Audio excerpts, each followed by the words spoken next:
So, welcome back, Akwaba. This is another episode of the Study Abroad podcast with the Fred Effect. If you this is your first time tuning in, on this podcast we invite people who have been through the study abroad process so that they share their journey, going through the study abroad process with you, so that who want to go through a similar process, it will be easier for you. It's called the Study Abroad Podcast with the Fred Effect. We come your way this and every Saturday. If this is your first time, you're welcome. You're welcome to the biggest study abroad content platform. And here, our vision is to inspire, motivate, and then help people who want to study abroad achieve their aim, stress free. So my host has always been Ben, who is in the UK. Hi, Ben. How you doing? Yeah, Fred, I'm doing good. Thanks for asking. And you? Yeah, I'm okay. How is the weather in the UK? Yeah, gradually we are ushering into winter, so it's getting a bit colder, but it's fine. Awesome. Great. Our guest today is going to be no other than William. Hi, William. How you doing, sir? I am doing great. Very glad to be on. How are you doing, Fred? I'm okay. Good to have you on. We are going to quickly get started. For people seeing your handsome face for the first time, who is William? And anything you want us to know about you, then we get to your study abroad journey. Yeah, that's a very good question. Welcome to everybody. Hello, I am William. I'm actually originally from South Africa, so that's who I am. I was born and raised in South Africa. My parents, though, are from Congo, so from the Democratic Republic of Congo. Hence why, like, I know French and all of those type of things, because growing up, that's what I was speaking. But then, growing up in South Africa, it also meant that I had to speak English and Zulu and Afrikaans. So definitely a very interesting background. And I was in South Africa for about 17 years before I decided to transition here to America. And I know we're going to go into all of that information there. But I'm basically just a normal African boy who decided to dream a little bit big and try and make his dreams become a reality. That's who I am. Interesting. How many languages do you speak there?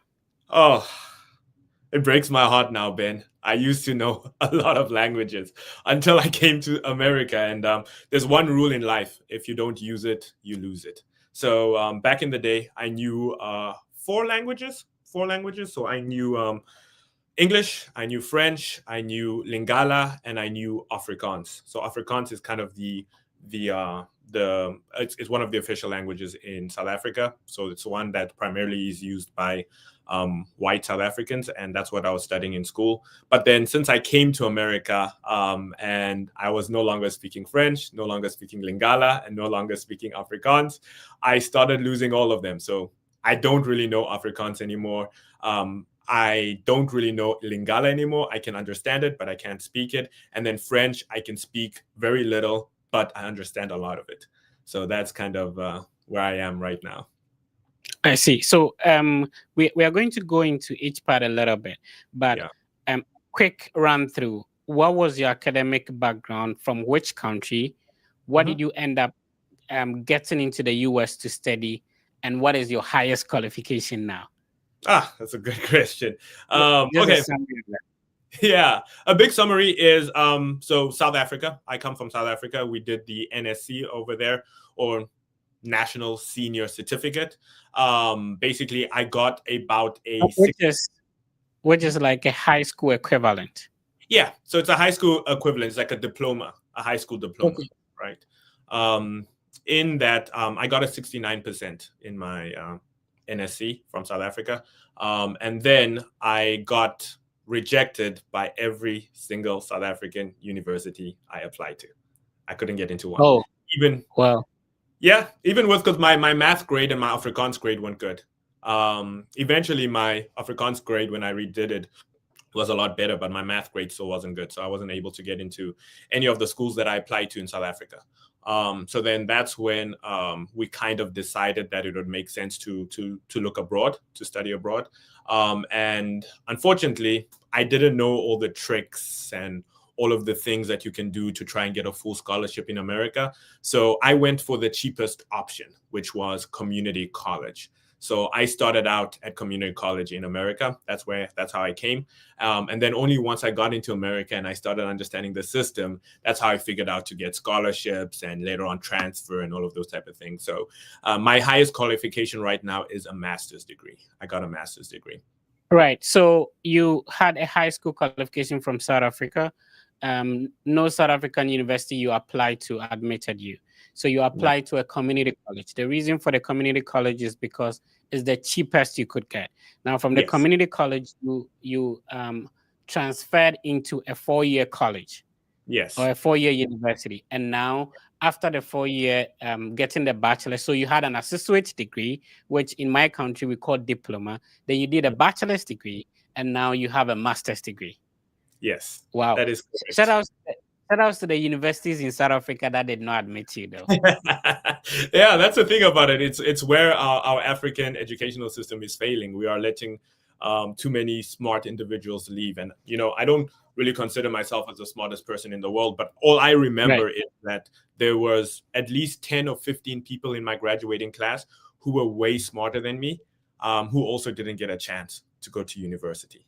So that's where things start getting scary, Yeah, but back in Ghana, if we think about people who are going to study abroad, we think about people who were the best graduating students in their classes. Now, here's you telling me that the universities back in Africa did not consider you smart enough for admission. Yeah, you got admitted to study in an advanced country, probably. At much better universities. We're going to get into it and you'll see some of the universities that I studied at are really, really good universities, right?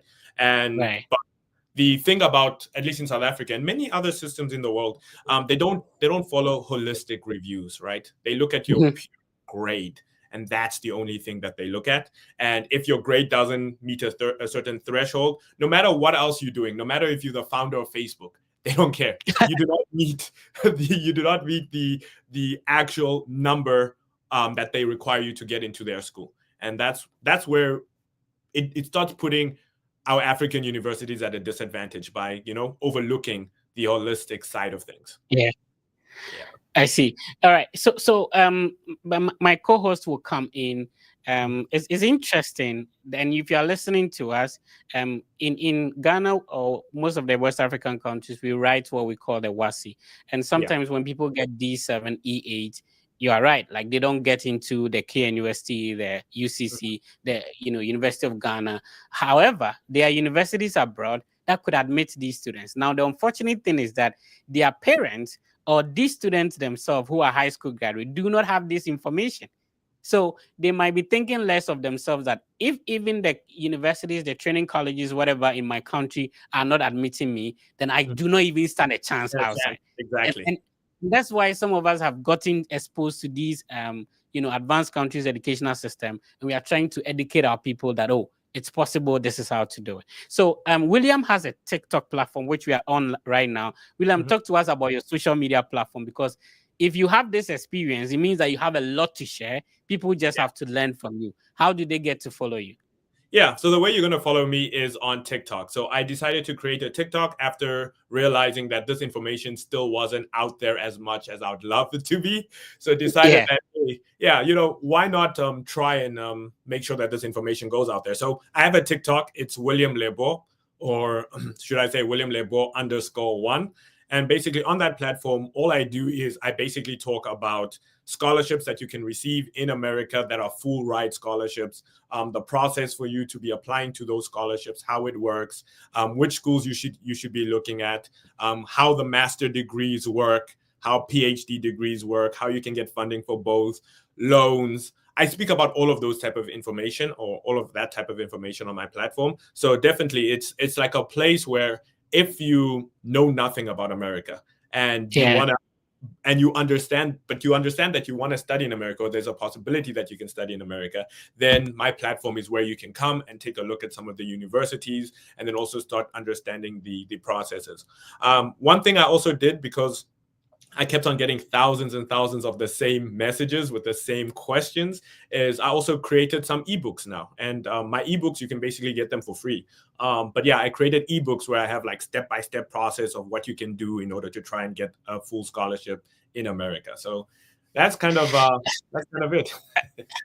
I love this. This is going to be an interesting conversation. If you are just joining us, we just got started. We are talking to William all the way from South Africa. He has been through basically all the education system in the Yep. country. Yeah? He has been through the community college, and where people have a lot of people have that negative perception or misconception that, oh, if you go for a visa interview with a community college, you're going to get denied. We are here with someone who went through the process, and people thinking that, oh, if my WASI results, if my high school results are not good, there's no way for me to be admitted into a university abroad.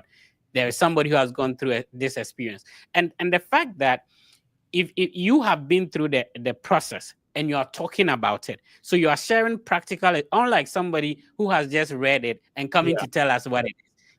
You've been through it, and I'm glad we have you on. We are going to learn a lot. If you have questions for William, please type them in the comment section on TikTok. We are live on X, the Fred Effect. We are live on YouTube, the Fred Effect, Facebook, Instagram, and also we are live on X, YouTube, Facebook, and Instagram, and we are live on TikTok as well. So please follow. If you're on TikTok right now, please follow William. He's always live explaining the process, so it makes it easier. If you do have questions, he's happy to respond to you and all that. Ben, if you could come in. Okay. Go ahead. Yeah, I've been really touched by your story.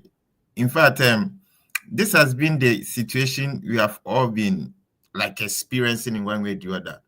Sometimes in your country, it's like if you are not getting 4.0, 3.8, 3.0, you are useless.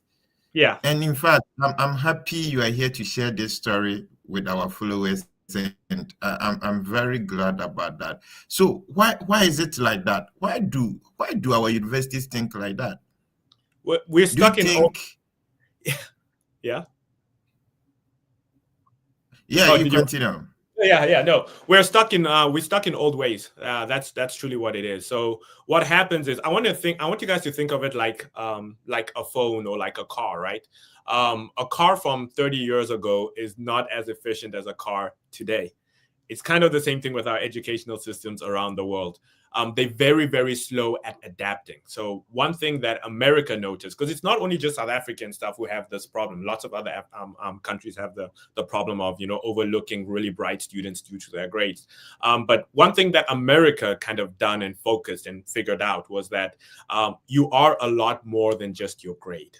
And it sounds crazy, like everybody understands it intrinsically. We understand that you're a lot more than just your grade, but America actually makes it a little bit more actionable. So what has happened is, the Harvards, the UPenns, all of these very big schools in America, they got people who were sending them 4.0 GPAs. And they kept on getting a bunch of 4.0 GPAs and a bunch of high SAT scores. And they were sitting there saying, how do we differentiate these people? They're all smart. How do we differentiate them, right?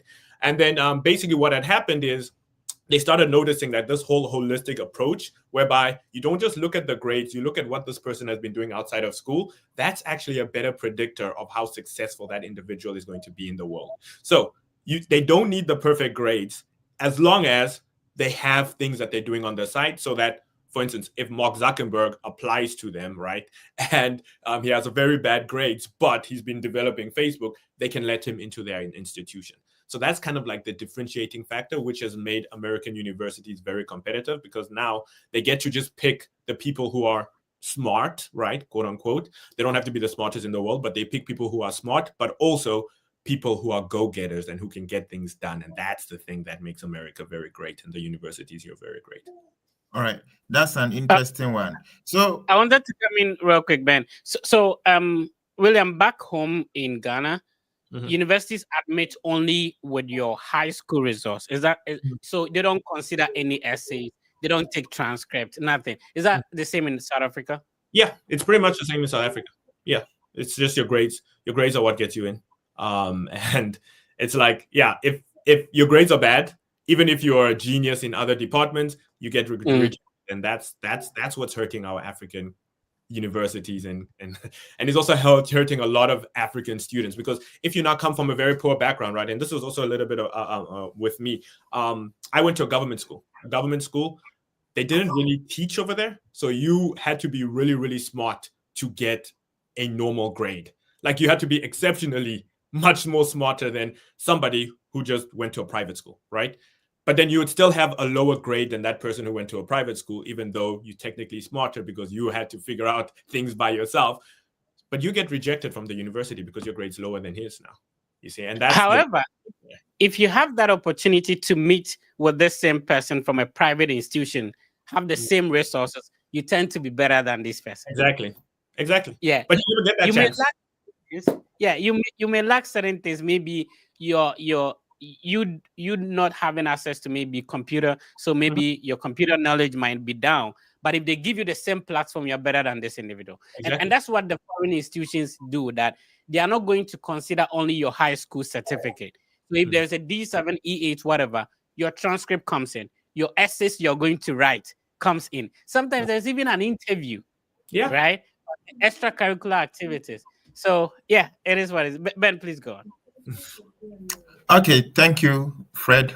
So, William, now I want to understand that from high school to community college in the US, what made your application to stand out? Yeah, so this is a good one. Community colleges in America are almost like 100% acceptance rate, most of them. So you don't even need to truly stand out to get into a community college, because it's quite easy to get into. So community colleges in America, if you have a little bit of the means, and this is the only, like, I guess the only small problem with community colleges, you kind of have to pay for it at least your first year. That's like the only thing. Even though it's cheaper, you still have to kind of pay for it the first year. The second year is where you can figure out how to get scholarships in order not to have to pay.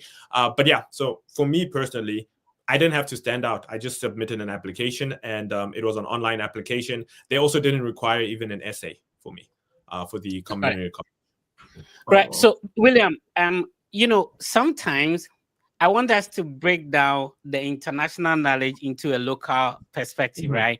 So, a community college, how would somebody from in South Africa understand what a community college is? Can you compare it to the education system in South Africa? Yeah, it's a little bit more challenging, because it's like we don't really have something that's the same, but it's kind of like a diploma. It's just like a diploma, right? So community college is, you do 2 years at the college, and then you get something called an associate's degree. So it's similar to a diploma, but then after you get that associate's degree, you usually transfer to a 4-year school where you can get a bachelor's degree, and you'll get that bachelor's degree like after 2 more years, right? So you're not going to restart your whole education. You're actually just going to do 2 years at an associate's degree and then 2 years at a bachelor's. And again, you don't have to even have associate's degree to get a bachelor's. So it's like, it's a little bit tricky, but it's like a diploma in South Africa. Right. If you're listening to us in Ghana, an associate degree or being in a community college is like going to a diploma institution. So either a nursing training college or a teacher training college. Now, technically, our teacher training college back in Ghana, is like 3 years, but this one is supposed to be 2 years. And the highest qualification you have to get to be able to enter this associate or community college is a high school qualification. And what William is trying to explain is that it doesn't matter. It's like 100% acceptance rate. It doesn't matter whether you have D7. Even you could get F9 and still be admitted into a community college. So the unfortunate thing is that the good thing is it's very cheap. So if you're looking at the institutions to apply to and your parents could afford, the cheapest option is a community college. The unfortunate thing is that most of them do not have like a fully funded scholarship. So mostly you may have to pay out of pocket. So this is a local understanding of community college in Ghana. Anyway, then let's move on. One thing I did want to touch over there, which I think is very major, is looking at the cost factor, right? So the community college that I went to was about $2,500, $3,000 per semester in tuition. Oh, really? Yeah.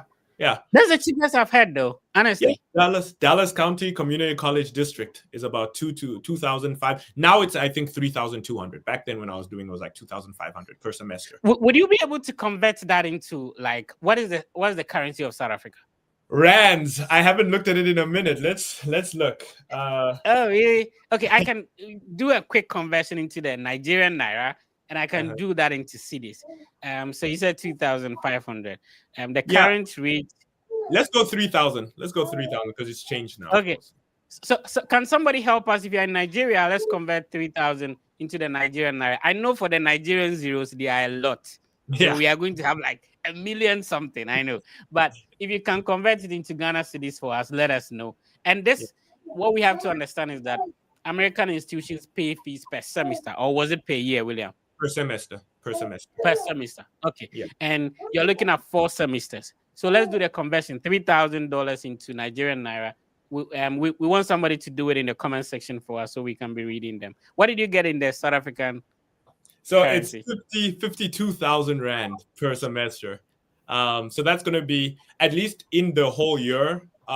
So the whole year there's like 2 semesters. I mean, there's also a summer, but typically there's just 2 Yeah. semesters. For the whole year, it will be 104,000 rand. And then Okay. you'll be doing 2 years there, so you'll be spending about 210,000 rand for your tuition. That's just tuition. Remember, you still have living expenses and all of that good stuff. Okay. Innocent is telling us 4.3 million naira. Think logically is telling us 5.4 million naira. Okay, why are we getting different figures though? Yeah. Why is it? Okay. Okay, so Ambassador is saying 4 million. Mhm. All right. Okay. I want the Ghana city equivalent too. Let's see that. Ben, you have other questions? Let's move on. Okay, William. Mhm. I'm in Ghana. No, I'm in Africa. Any of the African countries at the moment. Yeah. I just completed high school. Mhm. I have poor grades. I even failed in one of the mandatory core subjects. Ooh. Yeah. What would be your advice? Okay, so failing in a mandatory core subject kind of changes things because you do need to have like a high school diploma. Okay, so if you failed and you don't have a high school diploma, then that might cause a little bit of a trouble. So you might want to redo that. My advice for somebody who's failed with a high school diploma is to go to community college. That would be your best bet. But then if you feel like you can retake the course that you failed so you can have a decent grade, then I would say my best option, the one that I love saying is you want to try and get into a school that can give you a full scholarship to attend. Now, of course, they are hard to get into. They're a little bit more challenging to get into, but there's strategies to kind of make it so that you can actually get into these schools. So for instance, if I have low grades, and I know I have low grades, firstly, I'd make sure that we don't fail, because if you fail, then you have to go to community college. But if you haven't failed, that's fine. Next thing you can do now is do the SAT or the ACT. They do cost money, unfortunately, right? They do cost money, but because of your lower grade, you have to kind of get the money together to do the SAT or the ACT.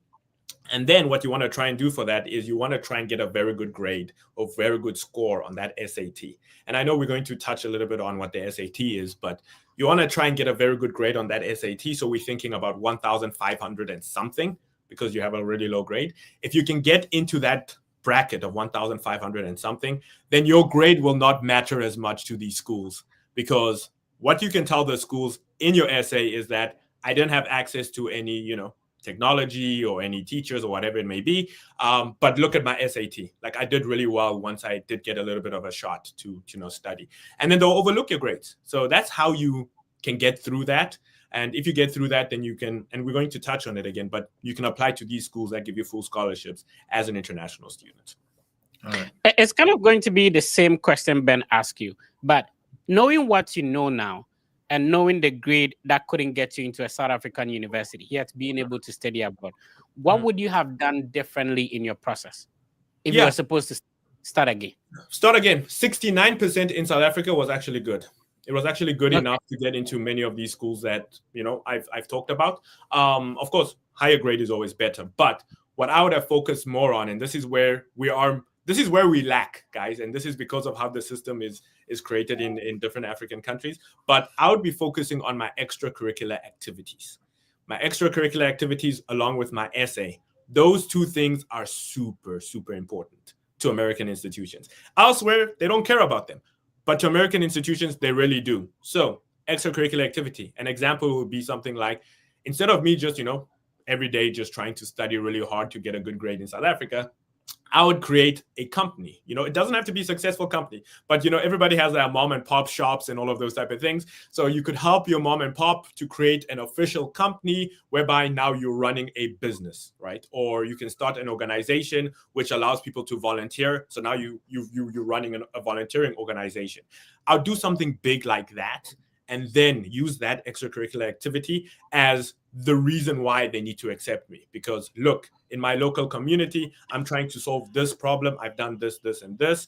And now I'm trying to come abroad in order to keep on doing that, right?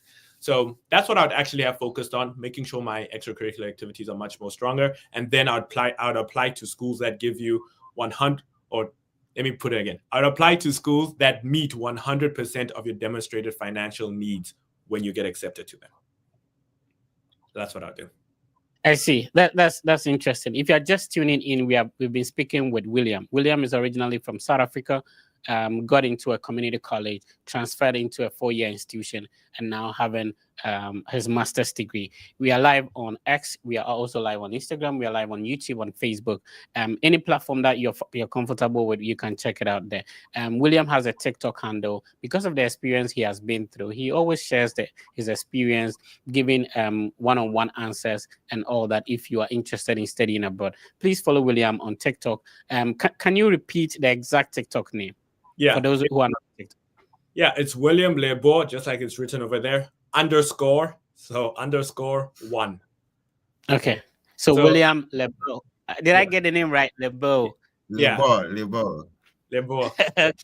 _1 on TikTok. Interesting. All right. So moving on, what did you actually study at the community college? So in Ghana, the high school, you probably have a qualification in business, home economics, general science, general arts. What did you study at a high school level? What did you end up applying to the first community college?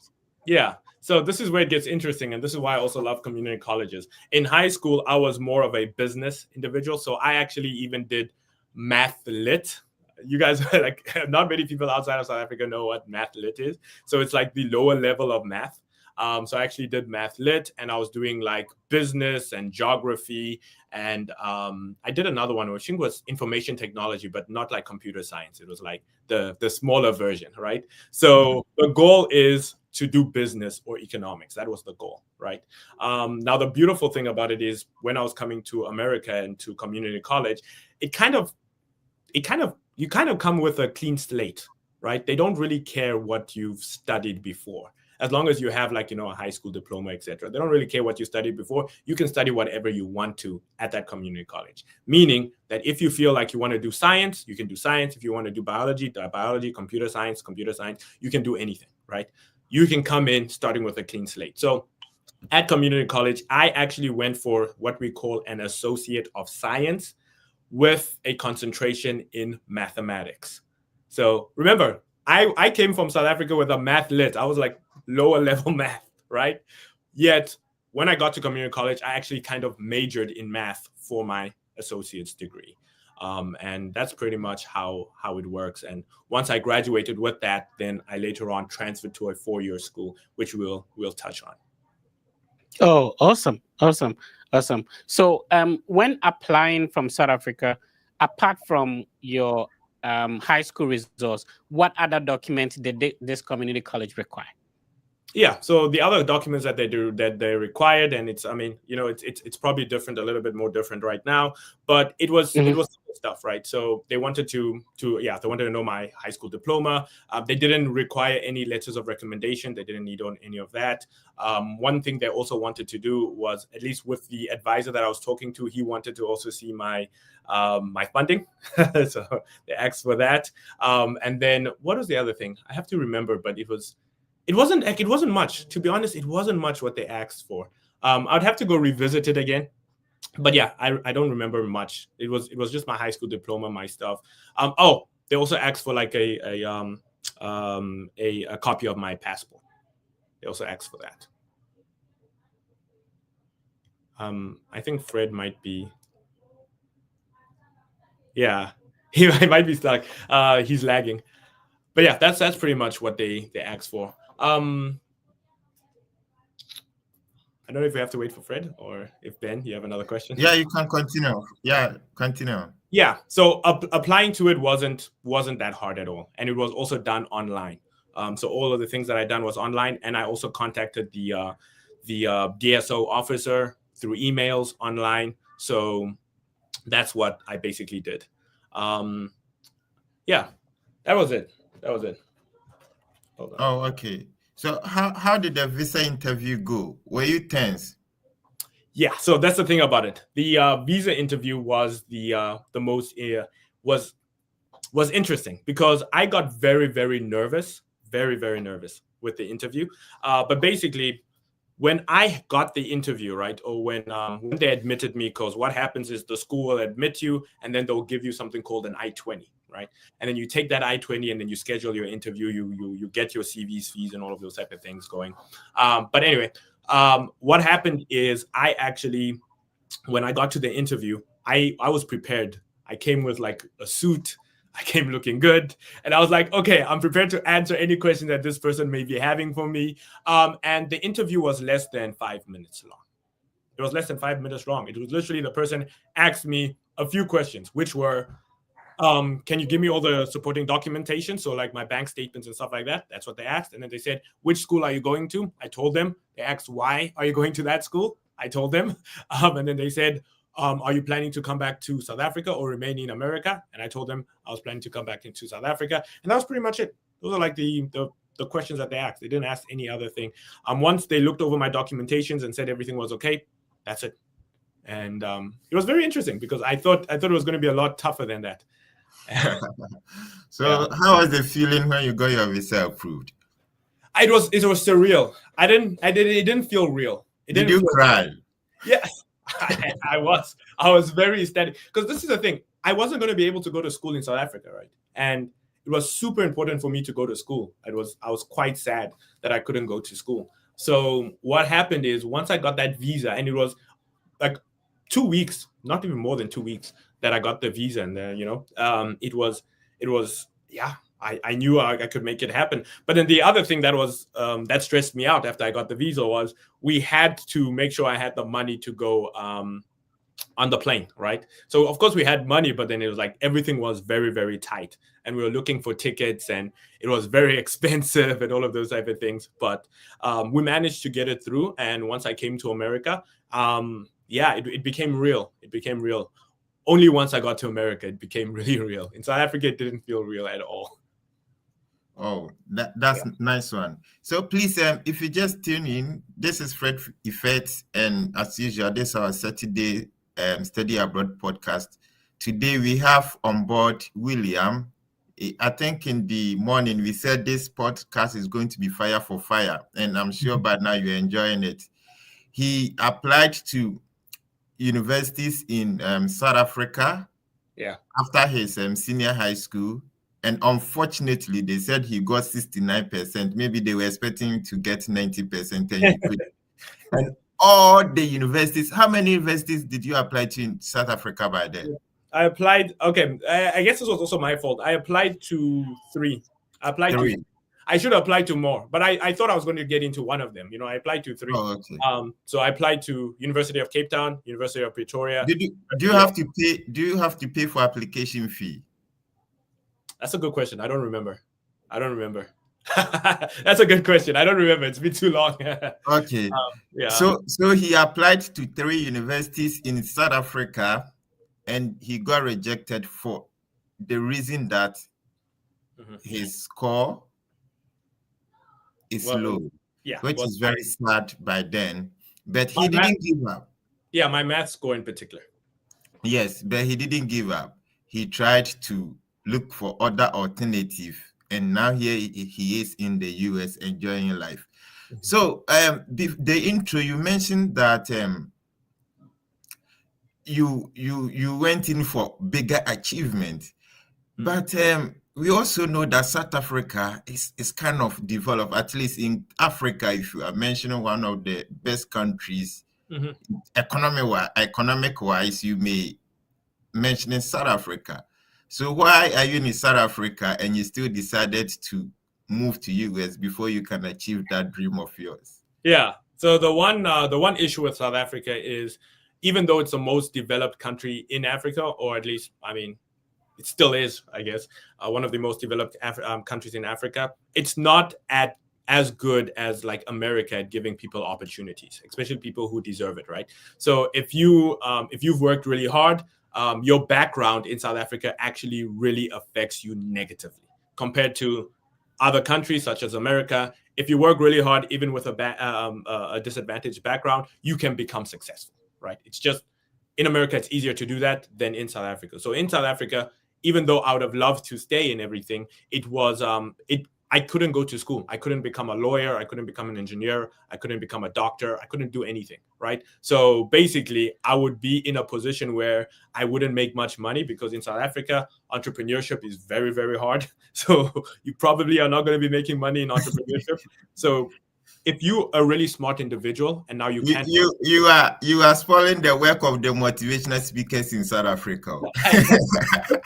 it's just the thing. I'm not saying it's impossible. I'm just saying it's hard. It is hard. It's not impossible.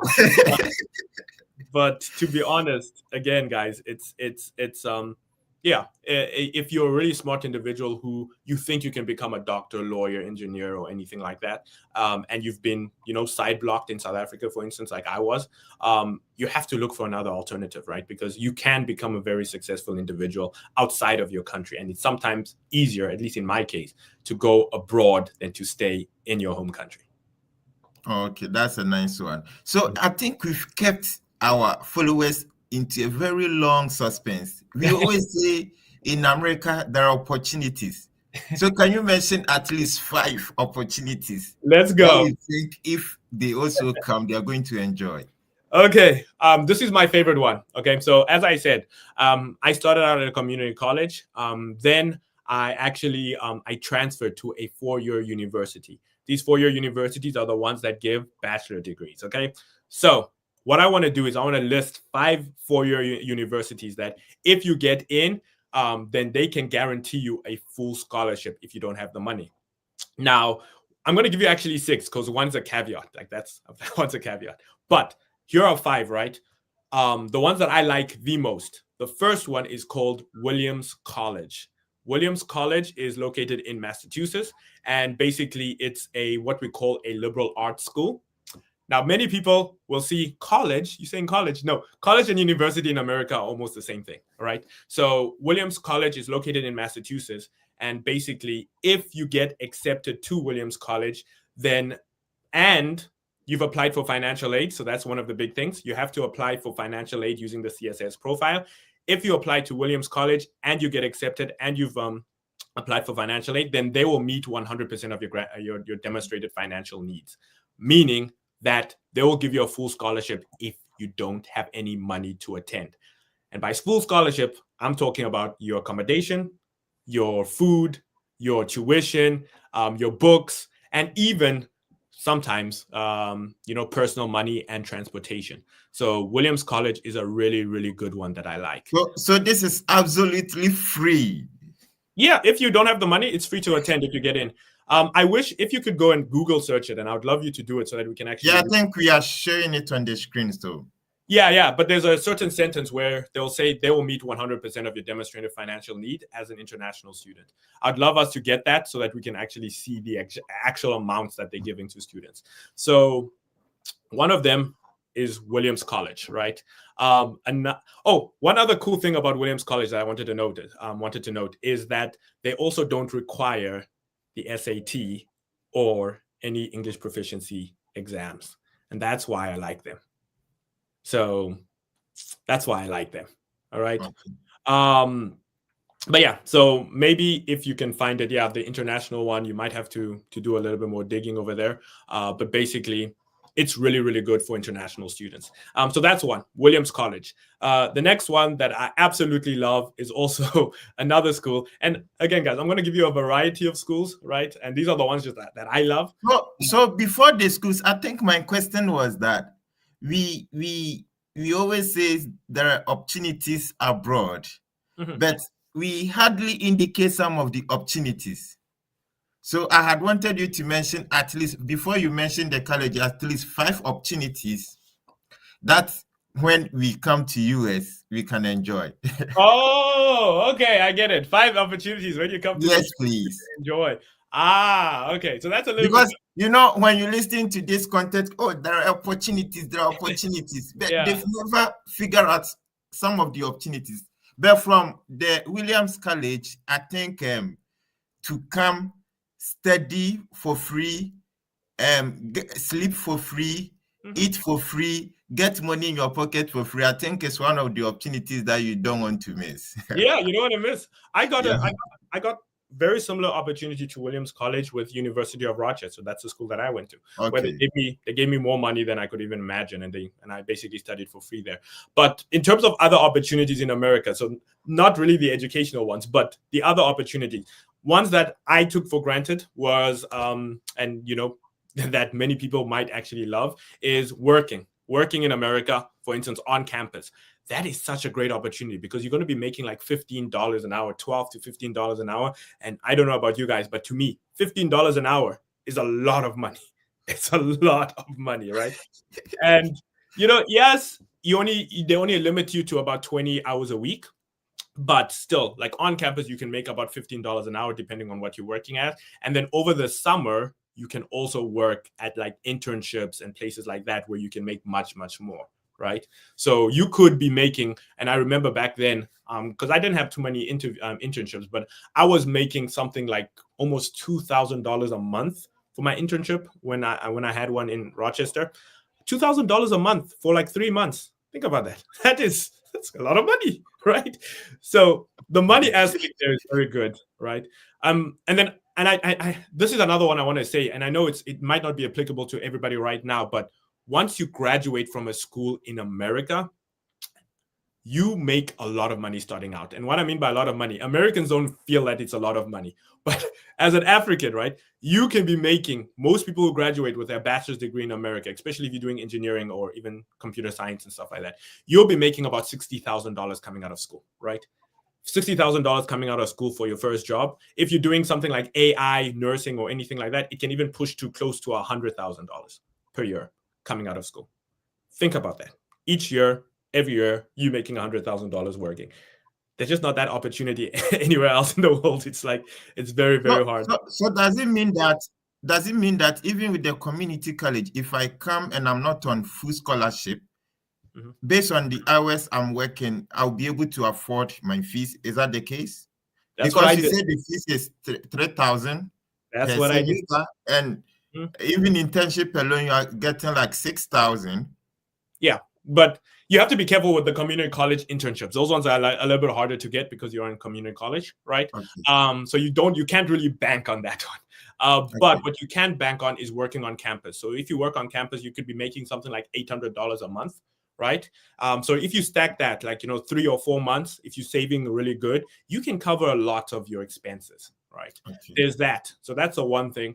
The second thing is you're also going to get a lot of connections on campus. So what happens is you're going to find the loans on not loans, but scholarships on campus at your community college. So I was able to get a couple of scholarships at community college. But of course, your first year, you still have to pay a lot. But then your second year is when it becomes a lot easier because you'd find scholarships and you'd find, other jobs that pay a little bit more on campus. And that's how you can basically fund yourself.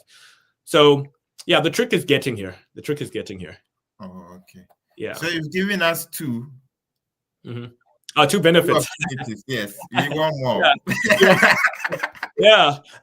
So, and again, and I hate always going to money, but the other thing that I really love, and it's one of the things that I think many people would enjoy, is the people in America. Now, I know, there's lots of drama right now happening in America and all of those type of things. But in general, people in America are very, very kind, right? Very, very loving. And what I mean by that is a lot of times, like I would have friends, and because they knew I was an international student, they would actually help me. They were like, hey, come over to my house to eat, right? Or, hey, if you don't have a place to sleep for, a week or something, come to my place. I can give you a place to sleep.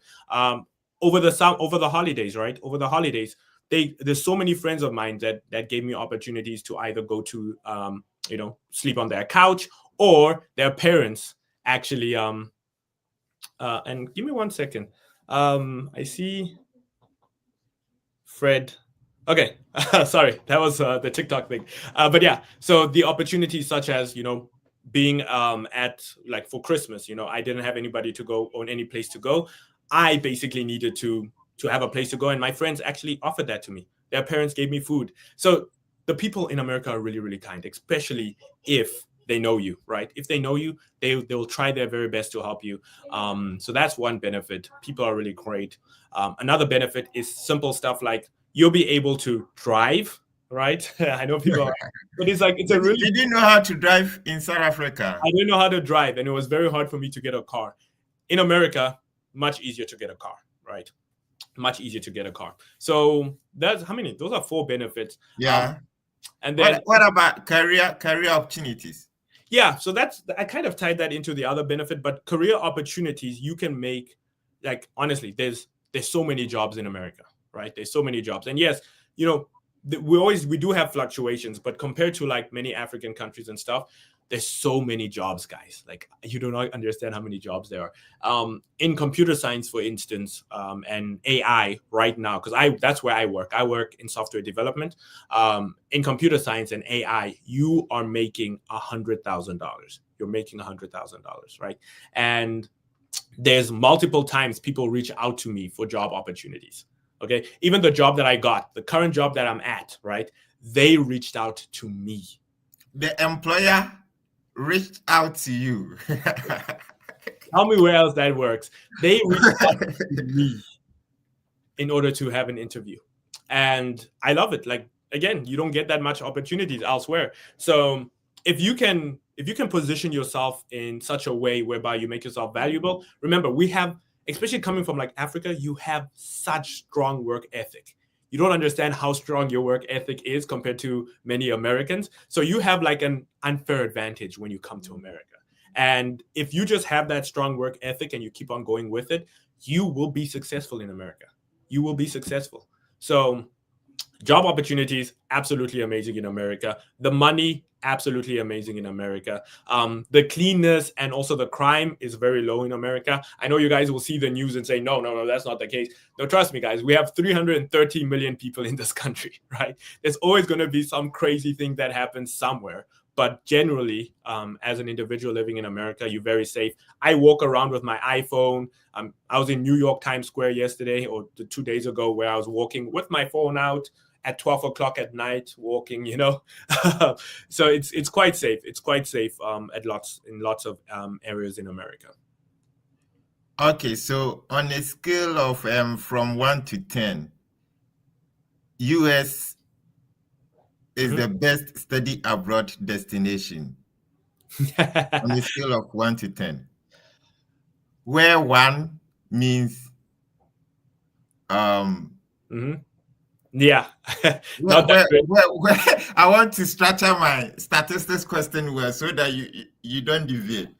Where 1 means that low satisfaction, and then 10 means that maximum satisfaction.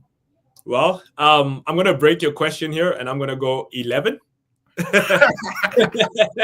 So we're after satisfied. Again, and I want to make sure we actually touch on this because I think this is super important. But I was rejected, as I said, by every South African school that I applied to, right? I should have gotten into one of them. I believe I was smart enough to get into one of them. However, I got rejected by every South African school. Then I came to America. Okay, I went to a community college first. Community college is like what people look down upon. Like people look down upon it. I came to a community college first, yet I got a full scholarship to go to get my bachelor's degree, right? At University of Rochester, which is a pretty good school. Not only that, after I graduated from Rochester, I was able to get into 2 Ivy League schools for my master's degree. Okay, of which I went to Brown and then I went to UPenn, and UPenn is where I got my master's degree. Not only that, for my bachelor's degree, I got a degree in economics. Okay, for my master's degree, I have a degree in computer science. Tell me if that's not the best experience. Like you can go from a very bad school to a very good school. You can do a math major, then a computer science major, then that major. Tell me that that's not the best experience. Like the amount of flexibility you have is just so incredible in America. So incredible. And that's what I love the most about it. Interesting. I think you are very passionate about this one, and it's very true because sometimes it's sad because in your own country, why should you be rejected? Why should you be rejected? How many of us are being rejected? How many of us are not going to school? Albert Einstein, in my opinion, the next Albert Einstein is in Africa right now, and we're rejecting them.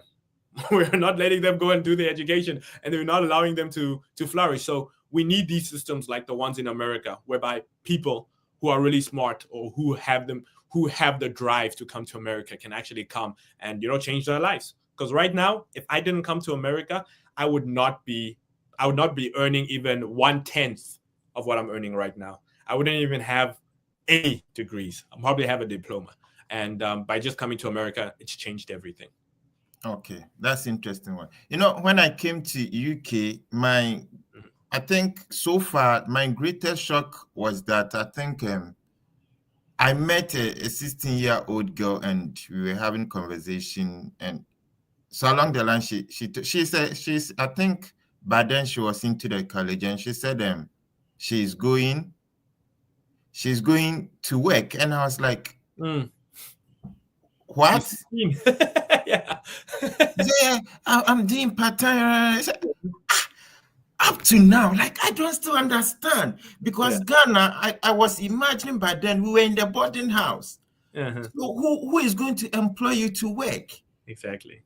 So sometimes when you are talking like this, people think that maybe you want to use your platform for business, but please, we are telling you the reality. Yeah. Honestly, the privilege is such that it helps you to really discover yourself. Let's be honest, how many universities in South Africa or in Ghana that will allow you to, even universities, allow you to work and school at the same time? Let's be honest. Did you experience that in South Africa? No, I didn't experience it. Very, very rare. Very, very rare. But in America, it's so common. So common. In England, I'm guessing it's also so common. So you will have pocket money. This is the thing. This is a beautiful thing. If you go even to these schools that I've mentioned, that you guys have mentioned, right, which you get a full scholarship over there, it doesn't mean that you're not still going to make more money working on campus. It doesn't mean that you won't still make more money doing internships during the summer, right?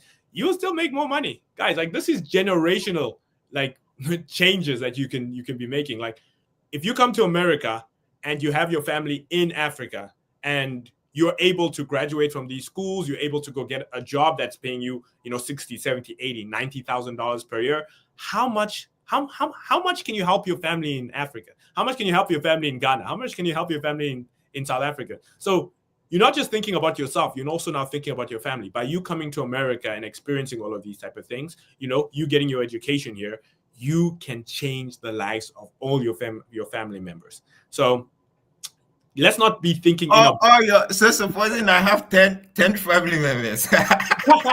Yeah, this is the thing. 10 family members just means that you need to, after you get your bachelor's degree, right? Go and get your master's degree, so you can make some more money. So each one of your family members gets 10,000. So 10,000 there, 10,000 there, 10,000 there, and then you stay with 20,000. That's how we can do it. Okay, so far so good. What has been your shock in the States?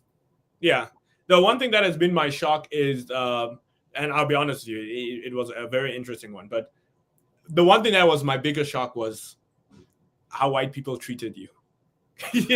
Like, people will say it's weird, but in South Africa, they're not as friendly. I'm not saying all white people are bad or anything like that, but they weren't just as friendly. In America, there would be this white individual who would just come next to you, talk to you, and you'll be like, wait a minute, I haven't had this much experience with white people like this. But now it's normal, of course. But back then it was like one of my biggest shocks, And then the other thing was also the way they were speaking. They were speaking so fast. Like, so fast, and sometimes you'll just be like, smiling, and then they're actually asking you a question, and you just smiling, and they'll be like, you just don't understand it. Recently, I experienced that. I was working with one man and he was talking. I said, okay. I said, why okay? I'm asking you a question. You're like, dude, I don't understand your English. I don't know what you're saying. Me, why okay? Let me say okay and go my way. I said, yeah. He said, why? That is fun. But you know, with England, you have Scotland there and Ireland, which if you meet those people, good luck understanding. I don't blame you. It's super hard with their accents. But yeah, that was like probably the biggest shock. It's just, you know, the people here was the biggest shock for me. Oh, okay, that's interesting. So now let's talk a bit about your master's program. Mm-hmm. Okay, so what program did you read for your master's? Yeah, so why did you choose that? Yeah, initially I had done, I went for data science at Brown University. So I went for data science at Brown University, but I didn't have the money. Like, that's the thing. So I only had funding for 1 year, not 1 year, but one semester. I only had enough funding for one semester and I wasn't able to afford it. So that's why I switched to computer science at the University of Pennsylvania. So that's what I switched to. In particular, the whole thing about it is also I went, so that was like 2020. That's when I went. So that's when the world started shutting down and everything also. Yeah, the lockdown period. Yeah. So it was a very, my experience for my master's was a little bit more non-traditional as a result of, you know, the lockdown, but still kind of the same thing. But yeah, it was computer science at the University of Pennsylvania.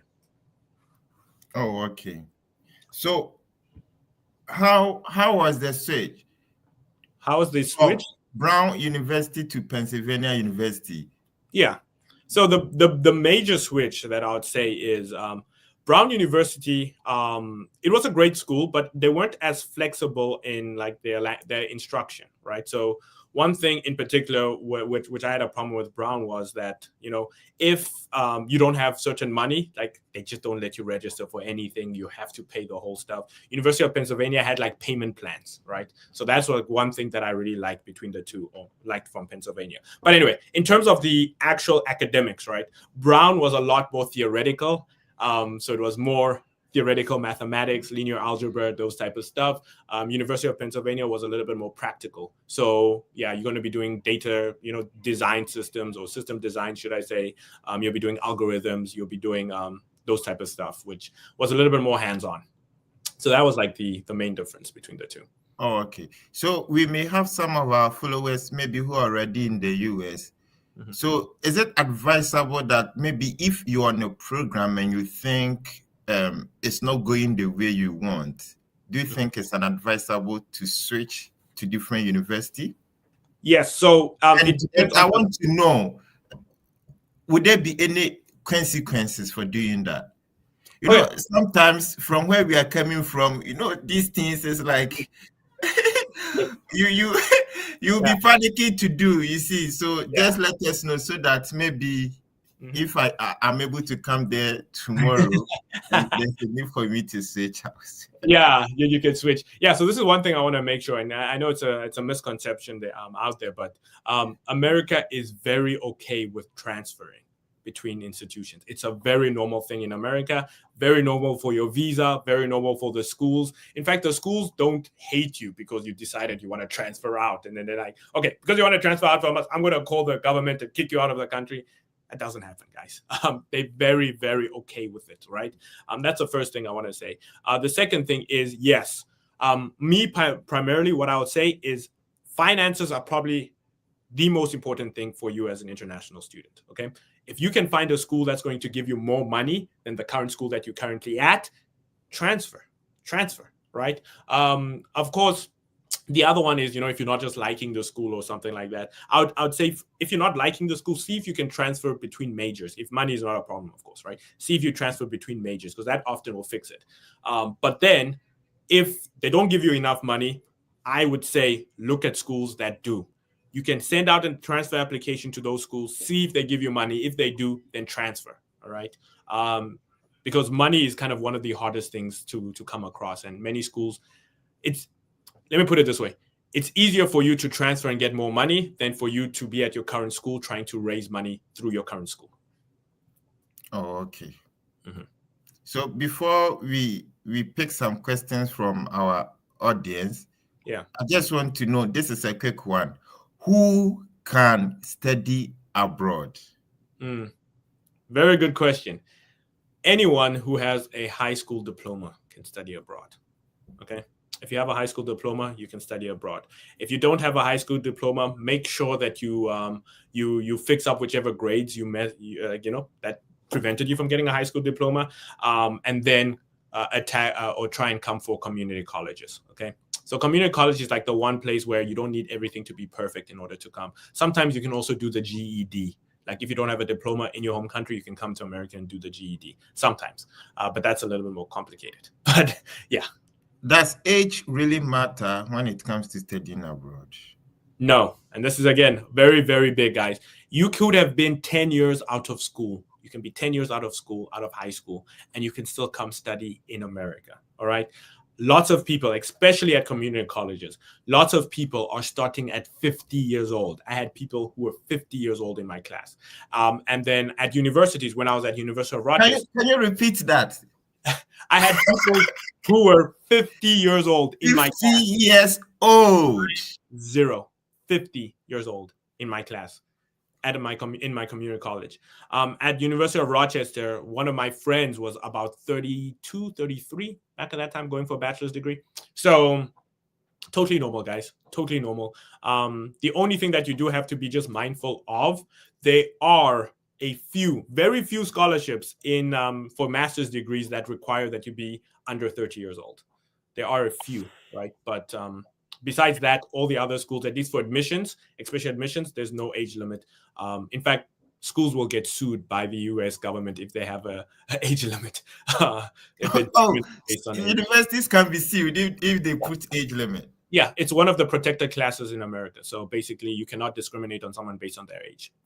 Oh, okay. Yeah. So are you saying that there are some scholarships that if you are above 30, you don't qualify to apply? Why? Yeah, so like the one that I saw was the MasterCard Foundation scholarship. It's a good scholarship, but for master degrees, that one there, that at some institutions they require that you be under 30 years old. That's the only one.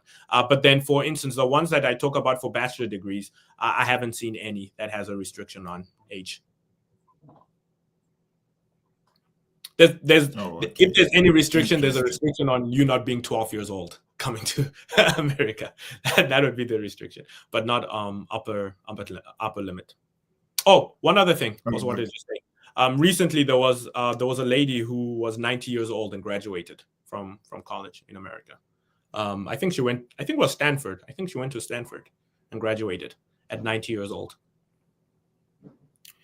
At the age of 90. 90. Yep. So when was she admitted?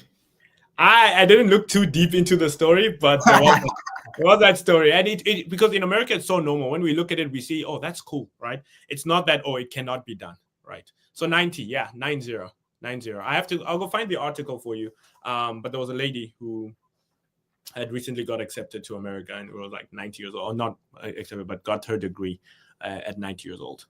Wow, that's interesting. So please, if you are listening to us, bear in mind that your age cannot limit you.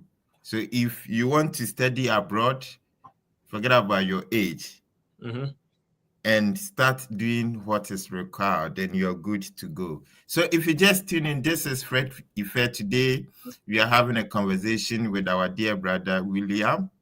He's from South Africa, but now enjoying life in the US. As you can see, his whole body is smelling US. Yeah. So he is telling us about an interesting story that I'm sure most of us might have gone through in one way or the other. He got rejected in universities in his own country. However, he didn't give up to his dream. Decided to consider USA, and now he's living his dream. So this can also be your story.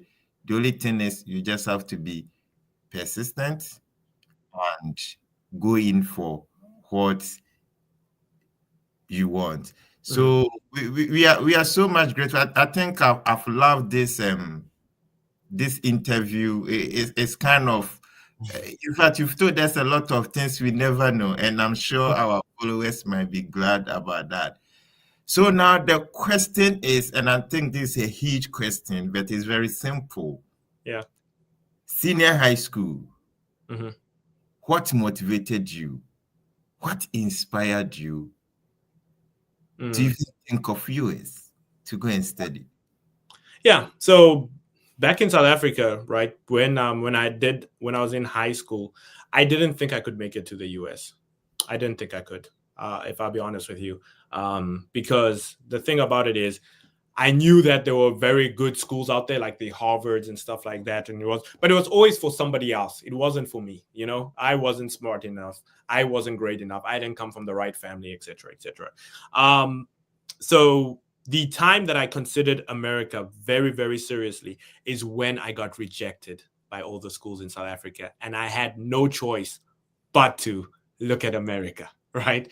And that's, looking back at that was the greatest thing ever, me getting rejected to those schools in South Africa, because I wouldn't have tried America if not. So what I'm hoping by doing this and by talking to you guys here, and even what Ben and and Fred are doing, is showing you that don't be like me in thinking that you can't come to America. You can. It's totally possible. And for me, it was easier for me to get my education in America than it was in South Africa. So that's kind of that what led us to coming to America and studying here. Yeah. I'm having a lot of goosebumps. Yeah, maybe you're gonna come too now. Yeah, I like it. Love our UK. Yeah, but no, we don't want America to be chewed. Yeah. Yeah, but yeah, that's the thing, guys. That's the thing.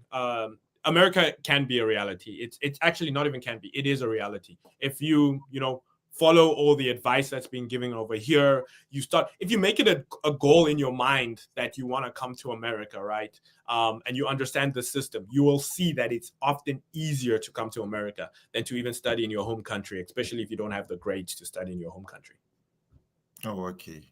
Yeah. That's an interesting one. So tell us more, just a quick one. Life in US. How's it going? Life in US. So I'll tell you guys more. And this is why I'm so passionate about more and more people coming here. I'll tell you more. So I work at a startup, right?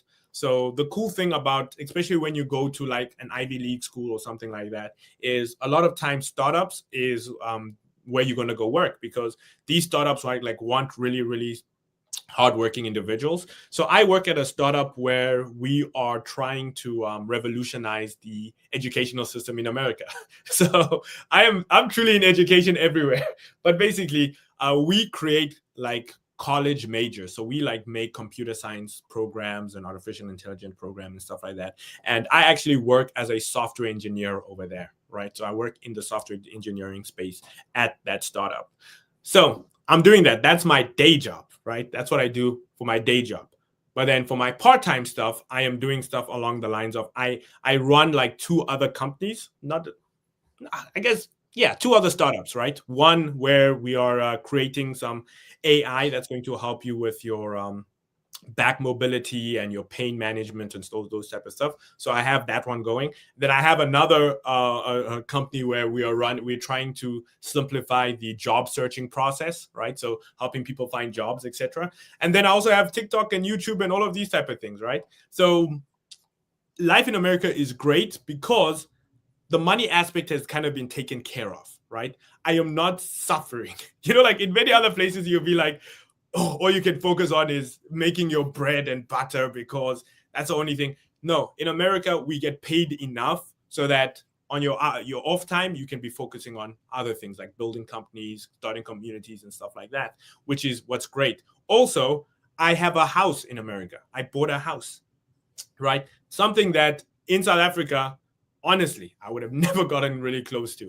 But in America, because, you get a good job, you get all of these other type of things, you're able to now start buying houses, buying properties, all of those type of things. So life is great. because of the decision of coming to America, right? And it's not just me alone. It's not like just me saying, oh, my life is great. No, like my circle, like the people around me, right? All my friends and stuff like that, their lives are just great. Like they have lots of stuff. They have money. They have, like, I don't remember the last time one of my friends was complaining about money. Like that's shocking, isn't it? Right? Like genuinely complain, like saying, hey, I don't have money for gas. I don't think I've had not since I graduated from college. Not since I've graduated from college. Of course, people have money problems, right? But it's money problems because we're spending too much money. We are buying things we shouldn't be buying. It's not that, oh, I have a money problem because I can't eat. I can't even get money to eat, which is quite different. So yeah, that's what I would say. So life is amazing in America. But again, it's because of the decision of coming to America. And it's not just unique to me. Millions of other people in America, life is quite easy. Of course, Americans look at it a bit differently. Like they're like, oh, life is not great because they've only seen this. But from an African perspective, trust me, millions of people in America and lots of international students in America are having amazing lives because of deciding to come here. Oh, interesting. So we have some questions in the comment box. So I want to try and then highlight few of them, and then we see if we can address it. Yeah. All right. So this is from Vespa Bonzora. Okay. Is it from South Africa? No, I don't think so. Vespa, where are you from? He's asking, how do I get a copy of your ebook? Yeah, so I have a website. So go to the link in my TikTok bio. So this is why you should your TikTok name again, please. Yes, TikTok name is William Lebo. So just like it's written on the screen, but then _1. Yeah, but honestly, if you just search William Lebo, you probably will find me because I'm like the most popular William Lebo. But yeah. Go to the link in my bio. I have an ebooks link over there. Click on it. It will take you to the page for the ebooks. And you can either purchase it or there's an option for you to get it for free. You just have to do something and then you can get it for free. Yeah, I think we have to review the book and see if we can partner with you. So we also add our voice. So yeah, that's the thing about it. I'd love it, especially for the masters. Masters has been it's been a pain for me. It's been a pain for me. So I'd love you guys, especially the help with graduate and masters, because yeah, like finding opportunities that give you lots and lots of money for masters is quite hard. Okay, so this is from Richard. He says, very inspiring. So I'm sure today you are getting a lot of good comments. He says, that's very true and good observation. I don't know what the right observe, but he confirmed to what you were saying. I'm glad. Yeah, it's definitely, again, guys, I love the comments. Let's keep on making this a positive community. Let's keep on spreading this type of message out there. We can touch thousands and thousands of lives. So even you guys, you who are in the chat right now, talk to your parents about it. Talk to your brothers about them. Let people know about these type of opportunities that are in America, because one of you guys can come to America. It's totally possible. Okay. So Emmanuel also answered, this is a Ghanaian name. Yeah. So he wants to find out, did you personally sit for SAT? Yeah, good question. Wow, I forgot to actually touch on this question. We had said we were going to touch on it. I sat for it in South Africa. I did sit for it in South Africa. I did get, like, back then it was... You sat for SAT. Yeah, that's the thing, right? I did... But yeah, I did do it in South Africa. I did it I'm in South Africa. I got something like 1,900 out of 2,400, something there. But it was out of 2,400 back then. But this is the thing, and this is one thing I wanted to tell everybody, which is going to blow your mind. For my transfer from community college to University of Rochester, I didn't use the SAT or the ACT. I didn't submit any standardized tests, okay? For my master's degree to both University of Pennsylvania and Brown University, I didn't do the GRE. So there are opportunities for you guys. You just have to look for it. I mean, like, I do the tests, but I don't submit them because and my grade isn't like the best one on the test. So I'm not going to submit them. But that's my point. There's so many opportunities, guys. So many opportunities. Many people, one of the things that I get a lot of questions on is, English proficiency. You guys should be proficient in English, okay? But there are schools that you can apply to that do not require English proficiency. They do not require the SAT, and they can also give you full funding. They're there. All right. Okay. So do you need letter of recommendation for applying to community college?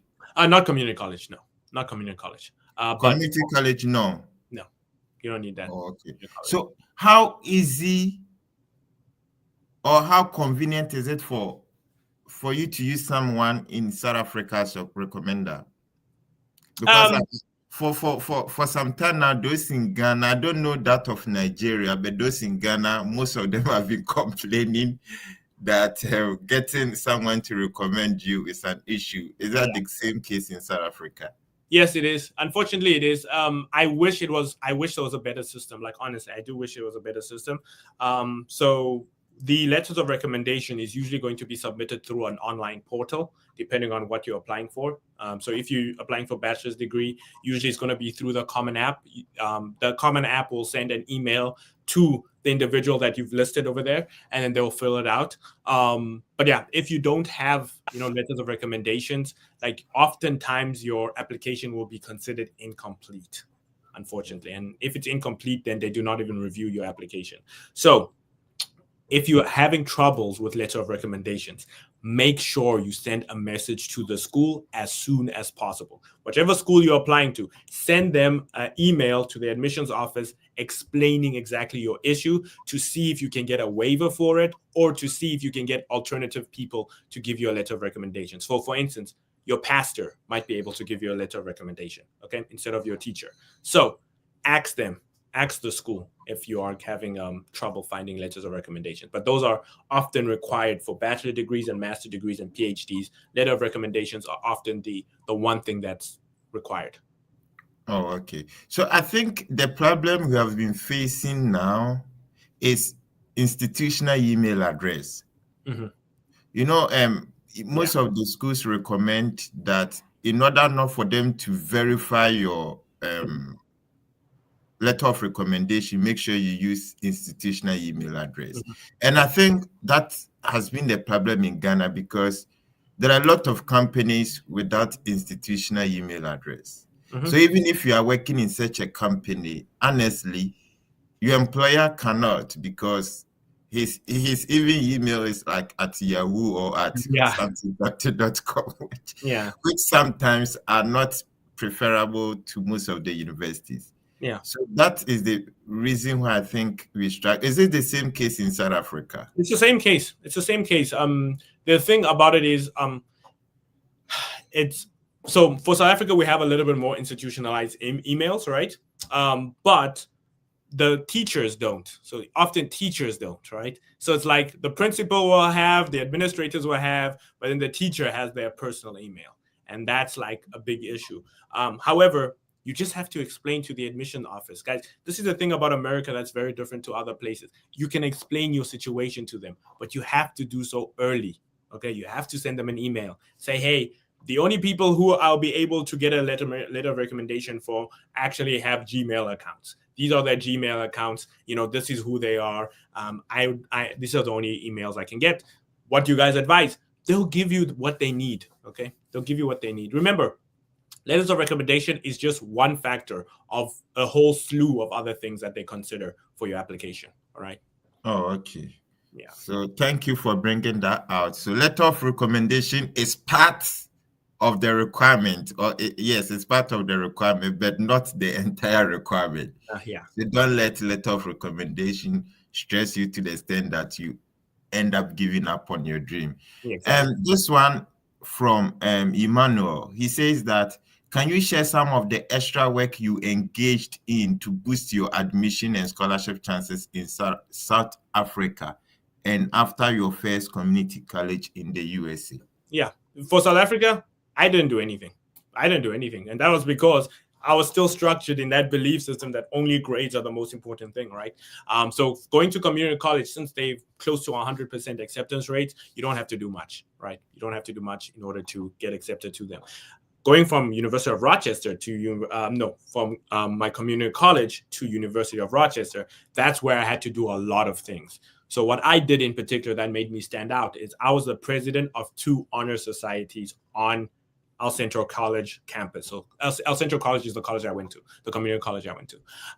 But anyway, I was the president of 2 organizations over there, right? And then I launched a website for them. I did a lot of other things like marketing and all of that. And I had evidence, like I literally had like pictures and videos of, you know, my organizations and stuff like that. And then I sent it to University of Rochester. I sent them supplemental information because even on all their applications is like, do you want to send any additional information about yourself? I sent that. I showed them.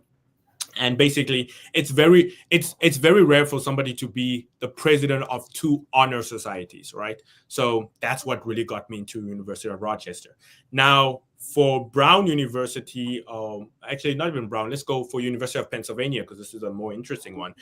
What got me in is I was trading. Okay, so I did work a little bit after University of Rochester. I did work, and I was working as a trader, so a mortgage-backed securities trader. So think of it as the people who messed up the world in 2008. I was working as one of those people. But anyway, I was working as a trader, and I was able to trade like a few $1 million, like with an M. I was able to trade a few $1 million. Of course, I didn't touch the money. It was the company's money. But anyway, me doing that, I was able to send that to University of Pennsylvania and say, look, like I'm 22 years old, 23 years old, whatever I was back then, and I'm trading millions. So let me in. They did. that was it. Yeah, that's what it. So it's like you can go different ways. You see, so one. No, you didn't tell them that. Oh, I've done my bachelor's in this from this university. I got first class with distinction. That's the thing, guys. Your essays. First class upper. No. You have your transcript for that. They'll see the first class upper on your transcript. You need to come tell them now you've got a first class upper. You don't need to tell them. Best graduating student. No, my friends. Tell them what you're doing outside of school. Tell them what you're doing outside of school and why they should take you, you know? Yeah, because this is the thing. This is the question I always want to give to you guys. And it's the one that changed my life. This is it. And it's quite clear. And it's quite very simple. If you are applying to a university, right? You should assume that there's somebody who has your exact same grades and your exact same courses. All right. And what I mean by that is you applying to Harvard, somebody else is going to be applying to Harvard with your grades or better. All right. And now I'm going to ask you the question, why should they accept you over that person who has slightly better grades than you? And if you cannot answer that question, oh, you should accept me because I'm poor. A lot of people are poor, right? Oh, you should accept me because I come from South Africa. A lot of people come from South Africa. Why should I accept you over that other individual, you know, who has higher grades than you or slightly higher grades than you? And once you start seeing, okay, I need to answer this question. And if I'm unable to answer this question, then the admission officer won't be also able to answer this question. So that's when you start realizing, okay, so I need to do something outside of school. That's going to make me differentiate me from everybody who applies in the school that has similar grades to me. Oh, okay. That's an interesting one. So I think we forgot this one, and somebody, I think Clement from Facebook has brought it back, and it's very important. So when you were going for your visa interview, what was your age by then? 17. 17. Oh, okay. Because we don't know, I think for some rumors, people think that if you are below 18, you stand lower chances of getting your visa approved. No. What's your take on that? No, the most important thing with your visa to get approved is your high school diploma. That's one. That's very, very important. If you have a high school diploma, then you're good. Then the other thing is how much money you can contribute to your education. Right? They're going to look at that bank balance or that bank statement. That is super important. And the other thing is they want to make sure that you're planning to return back to your home country. So you have home ties. You know, you have people at your home that you'll be willing to come back for. You're not going to just run away in America and disappear. So that's kind of the things. But I personally, when I did my interview, I was 17. When I got into America, I came in at 17 years old. Okay. And then I turned 18 like 2 months later or a month later. But I came at 17. Okay, so I'm sure from today, the age Bruhaha visa approval is solved. Yeah. William, at the age of 17, went for his visa interview and he got approved. I hope you tried once, right? Yeah, I only tried once. I didn't do One touch. one time. Okay. So please, if you are listening to us and you are at age 18, 17, it's not an excuse. Exactly. It's a perfect age to start coming. Remember, they start schools at 17, like 17 in America for high for college. They start around 17. So you're at Okay. the perfect age to come. Is there anything you've missed in South Africa? The food. The food. Guys, I'll be honest with you. I love a lot of things about America, but the food, guys, we've messed up on the food in America. The food isn't that nice, guys. And the reason why is there's too many chemicals in the food. They put too many chemicals, too many things. You can taste it. Like a chicken, when you eat it in South Africa, it's real. It feels delicious. In America, there's something synthetic about it, you know? Feels a little bit more like elastic more than anything else. Of course, you can still try and do organic and stuff like that, but that's super expensive, even for software engineers. But yeah, the food is like the one thing that I absolutely miss from South Africa. It's the one delight that is just like amazing. Oh, and then the second thing, the weather. American weather kind of sucks. So if you, for instance, if you're in Texas, like I am, so I'm in Dallas, Texas. So if you're in Texas, it gets to 45 degrees Celsius in the summers. It's just every single day, like I kid you not, every day for a month, you'll get to like 45 degrees, 43, 42 degrees Celsius. Oh, and then you'll have about 1 or 2 months where it's normal, nice temperature, you know, like 27, 28 is nice temperature. And then you'll have the winter where it goes in the opposite direction. Yeah, and it's like, bro, you know, so you only really enjoy like 2 months. So, and it's like it enters your bone. Like it changes you, you know? It changes you. Yeah. You know, the one thing that was so surprising for me is in Texas, for instance, AC, like, you know, AC air conditioner, it's a must. Like, it's a must. If you don't have that, then you're done. Like, it's a must. Okay. Every house, every place you go is a must. Like, you'll be running outside for 2 minutes to try and jump into your car quickly because it gets too hot, and you'll try and jump out again to run back into your house quickly because it's too hot. Yeah, and then I studied in New York, so Rochester's in New York. In New York, it's kind of the opposite, right? The cold is just, big snow, everything like that. So. All right, interesting. So this is from Richard Sarkodie. He says, please, how did you navigate OPT and CPT? Yes, this is a good one. I love you guys asking all these questions. OPT, you have a lot of questions. So if you have time, then we are not going today because there are plenty of questions. I'm just skipping. Yeah. So one thing, I'll just let the madam know that okay, she must continue without me because I'm gonna be here answering these questions. All right. The OPT guys. Okay, so OPT and CPT. They're two different things. Okay, so OPT, you're really going to use that after. Please, maybe someone is hearing these terms for the first time. What is OPT? What is CPT? Yeah. So OPT is like optional practical training, and it's basically a way for you to legally work in America after you get your degree. I mean, there's one that's pre-OPT, but forget about that one. It's usually what you're going to do after you graduate from America, from your school in America, and you can get up to 3 years of OPT. So that's basically 3 years of work authorization in America when you graduate, right? But it's up to 3 years. You only get up to 3 years if you do a STEM degree. Okay, so STEM degree is where you get up to 3 years, or else it's only going to be 1 year. So that's OPT. The other one is CPT. It's like curriculum practical training or something along those lines. CPT is what you're going to use for your internships in college, okay, or in university. So in America, our cycles are, we have the fall, which is basically from August to December, and then the spring from January to May. And then that gap, the June, July, August, is usually what you're going to be doing when you're going to be doing your internships. And that's what you're going to be using your CPT for. And it will allow you to work at those companies off campus for the duration of your internships. So that's what they are. And then just to answer the question of navigating, the way you can do it very smartly, right? So this is the thing. If you go to community college first and you graduate with an associate's degree, that means you are entitled to OPT. Okay.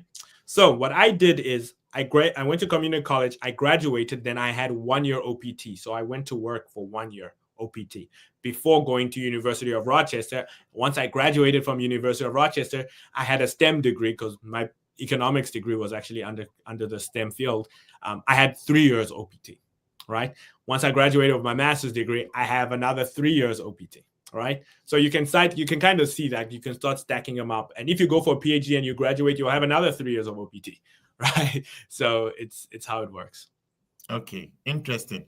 Thank you for answering. So let's go back. I think you were talking about 6 universities. Was it community colleges? Before I interrupted. Oh, the universities. The viewers want to beat me here, so please let me go back to it before they come and beat you. Yeah. So if you can start afresh. Yeah. Okay. Yeah. So if you can start afresh. So what I'll do is give me 1 second here. Just 1 second. 1 second. Right. If you are just tuning in, we are still speaking with William. William is sharing his study abroad journey, and it's a lot of experience and it's interesting. He has gone through almost all the cycle. We are waiting for the PhD, and that opportunity to work after associate degree, after bachelor's degree, after master's. You would hardly see a lot of international students having this kind of experience that he has gotten exposed to. You understand? So it's very inspiring. We are currently streaming across all the social media platforms. If you are new to the platform, you're welcome. This is the biggest study abroad content platform. The name is The Fred Effect.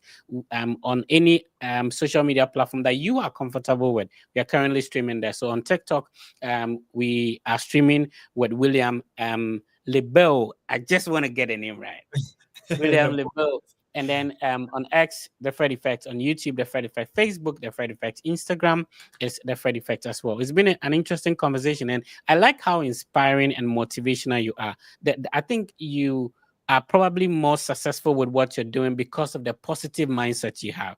Because you sort of want to turn everything that people want to throw at you in a form of a positive way, and that's the mindset everybody should have. That your D7, your E8, of course, there are a lot of universities that will require you to have A throughout. But the point is that William wants you to understand if you don't have all the A's, it's not a problem. Oh, if you are financially struggling, you can't sit for the GRE, it's not a problem. There are universities that would accept you. If you can't write the essay, it's not a problem. So the higher education system in the US is so diverse that you are right. There are universities that will require $100 application fee. My brother, you don't have it, no problem. There are other ones that will waive it for you.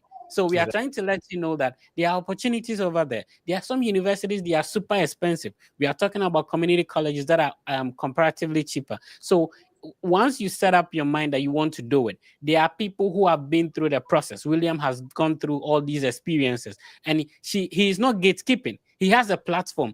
Practically, I see him live all the time. That people are throwing the questions to him, and he's answering. He's answering out of knowledge. He's answering out of experience, and this is difficult to get. So it's not everybody who have an opportunity to come to the US at 17 after high school. You understand? So to stack all these experiences, working in corporate America, being through the Ivy League institutions, getting admitted. So from a community college, go to New York a little bit, Rochester, come back to Pennsylvania, and so the experiences are huge. He has a platform. Please follow him, and then ask him all the questions you have, and he'll be happy to respond to them. Yeah, all right. Thank you. Yes, I think we should have you on one time. Like I've been inspired by your story. This is I've been watching most of your TikToks, but this is the time that I've gotten opportunity to listen to the entire story, and it really inspires me. I love the positive mindset too, my brother. Yeah, thank you so much. Thank you so much. Again, one thing I just wanted to throw out there, guys, is if you think about life, if you just think about life in general, if you think about the people who have become the most successful in life, most of them have had some type of adversity. So when you do have that adversity, do not look at it and say, okay, it's over. No, look at it as an opportunity for you to overcome that, and it's just going to make it so much more, much better for you. But yeah, that's my 2 cents there. Oh, you are muted, sir. Yeah, and the reason why you might be struggling is simply because you do not have the information to get to Exactly. where you need to be. The school you are getting series of admission denials to is because of some information you do not have about other universities that could give you a better scholarship with the same results. You understand? So seek for ideas, seek for information. People have done it. You wouldn't be the first person to study abroad from your country. People in the 80s, whatever, people studied abroad. So this is not a new thing, right? The fortunate thing is that now we have an opportunity for people to use social media to tell us exactly what they did, for us to also know that, back home, there are some universities you will never hear about them. To be honest with you, I got to know there is a community college when I got to the US. I didn't know about it. You understand? So the education system back home is a little bit different here, but you need to understand how the system works here in order to even apply in the first place. A typical example, I don't know, William, if it's like that in South Africa, that in Ghana, if you graduate from high school, you don't have a transcript, unlike going to a college. So if you need a transcript, then you need to go back to your high school to get one. So if you do, because most of the institutions back home, they don't need your transcript. They only need your high school results to get you admitted. And so if you have a D, they are not concentrating on the 4 years of high school, 3 years of high school qualification. Only the one results that you got from, the WASI or the high school. And then they said they are not getting you in. Meanwhile, brother has been trying from 4 years. But a transcript can speak to that, can tell that story. Brother is very good at something else, but they are not considering that in admitting. They said it's solely because of your grade. So, bro, it's good. It's good. It's really good that you spend a lot of effort and time trying to educate our brothers and sisters on this. And we're glad to have you on. I'm glad to be here. Okay, all right, so please don't forget the schools, Fred. People are asking a lot about the schools too. All right, I can be sharing my screen. That someone is even asking, if I have a degree, if I have bachelor's degree, can I switch to community college? So I'm sure today you have marketed well for the community colleges. Yeah. I should definitely, that's the thing about it. Community college is a hidden gem in America. It is. Yeah. It's a hidden gem. And I look at it as a place to reset whatever bad grades you've ever had. Community college is a place to reset it, because now once you transfer into your 4-year school, they're just going to look at your community college grade instead of anything else. Yeah, I agree with you. Yeah. All right. You want to go ahead and mention them? Oh yeah. To mention them, one of them, another one I like is called Bowdoin College. Is BOWDOIN College. It's located in Maine. Basically, they also have a guarantee. If you get accepted and you don't have the money, they'll give you a full scholarship. They also don't need. Let me try and share my screen. This is a 1-man production, so yeah. No problem. All right. Kindly confirm if this is the website of the university you're talking about. Yeah, Bowdoin College. That is it. It is. Okay. So if you look at admissions over there, maybe go to international students. Go to international students. Where would that be? Let's see if I can find that real quick. Okay. Okay. Can you? Yeah. In fact, can you scroll up just a little? Stop right there. Down. Right there. Okay. So here, you see, Bowdoin is one of only 10 colleges in the nation that is need blind for every applicant and meets 100% of your calculated need of every student we admit without using loans. So what that means is, if you get accepted and you don't have the money, you will go. Look, they even have other things, such as you'll get a new MacBook, you'll get an iPad, other things. The application is free to apply to. What other thing? Look, they say 27% of people who receive who are receiving aid are paying $0. So that 27% there is showing they're paying $0. There's zero student contributions. The average amount of money they're giving you is $68,000. Look at that. That's an opportunity. This is a school that you really need to be applying to, Yeah, so make sure you apply to Bowdoin College. That's one. It's in Maine.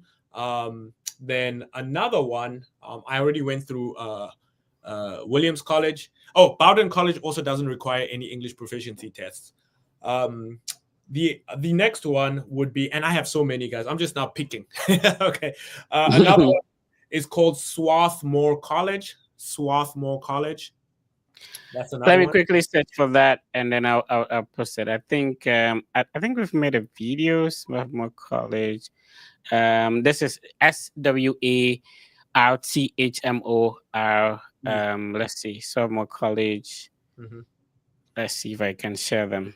All right. So kindly be patient with us. If you know the name of the college, you can be typing it in the comment section. But yeah, one man production. So please relax. We'll share them right now. All right. There we go. Yep. So yeah, that's Swarthmore College. Yep. And that is located in Pennsylvania. Yeah. So it's located in Pennsylvania. It's another great one. So one other thing, let me go and find it for you guys. Right. Because I'm giving you guys a bunch of colleges here that don't require English proficiency exams or the SAT. That's what I like about these ones. But but of course, these ones are a little bit more challenging to get into. Not impossible, but just a little bit more challenging. Now, what I can do is I can actually go find ones that are a little bit easier to get into, but you will need English proficiency exams and stuff like that. One of them is called Whitman. So WHITMAN College, Whitman College. It's another one in Washington that gives full scholarships, but of course you'll have to submit some English proficiency exam there. I don't think you have to submit the SAT or anything there, but still English proficiency exam. So this is another one that gives full scholarships to even international students. And this is Washington State, not Washington DC. Yeah, Washington State. Okay. So as you guys can see, it's all around. Like there's so many of them that at the end of the day, it's going to be down to you to see which one you want to apply to, right? If you want, ones that have English proficiency exams, you can apply to those ones. If you want ones without, if you want ones with SAT or without SAT, the choice is yours. If you want one in California or Texas or, the choice is really yours. So these are just a few of them. Awesome. This is interesting. Thank you for sharing. Let's see if we can pick some questions. We have over 1,000 people watching us across all our social media platforms at the moment. Thank you for tuning in. We do this and every Saturday. And I'm sure we need to bring William back again. We have to. Yeah. All right. Let's see if we can pick in some questions and say, this is great. Justin is watching us on Facebook and said this is a great inspiration. Let's see. Do you have like one-on-one sessions for applicants? And how, apart from the TikTok, how do people get in touch with you if they need assistance? Yeah, so I do have a one-on-one session. The link is in my bio on my TikTok. So just go to my bio on my TikTok there. You'll see I have one-on-one sessions. I have the ebooks. I also have a YouTube channel that I try and go through a lot of the information there. And then I also just recently, just yesterday, I released a new community on School. I don't know if you've ever heard of School. Yeah. So I have a new community on School whereby you can come and ask me direct questions over there and also engage with the community over there. So it's just another platform that I allow, for people to get personalized information and contact with me. So I have all of those. Again, the links are in my bio on my TikTok. So that's like where the source of truth is, Yeah. And if you're wondering, School is SKOOL. That's our score. Anyway, all right. Any final words? Or Ben, do you still have some questions for William? I think William has said it all. Yeah, I think so. William has given us. We just want you to come with his final words, and that is it. Yeah. Final words to everyone. William, thank you for really sharing this with us. Yeah. So my final words would be, first and foremost, to thank you, Fred and Ben. You guys have already a very big platform here that you're helping lots and lots of people come study in America. And that will lead me to what I actually want to say to everyone, which is, guys, there's information out there for you, right? There are individuals who are making it their life's mission to give you this information. All they ask is for you to take it and run with it. All right. Do not sit back and just now expect somebody else to apply for you and somebody else to do the work for you. get this information and actually act upon it, because it's a very good opportunity for you to come to America. It's totally possible for you to come to America. Anybody who's telling you that, oh, it's hard, you won't be able to make it and stuff like that, those people are not being very, very truthful with you, because the application process in America is not, I don't want to say simple, but with the information that you can get from individuals such as Fred, the information is much more simpler than you may think. All right. And you just need to act upon that information and come to America and explore it. It might be easier for you to come and study in America than it is to do your own schooling in your own home country. So do not discredit America. Definitely take a look at it. Use these resources that we are releasing over here, and make sure that you take advantage of this opportunity, because it can change your life forever and your family's life. So that's my my parting words, should I say? And again, thank you for having me on.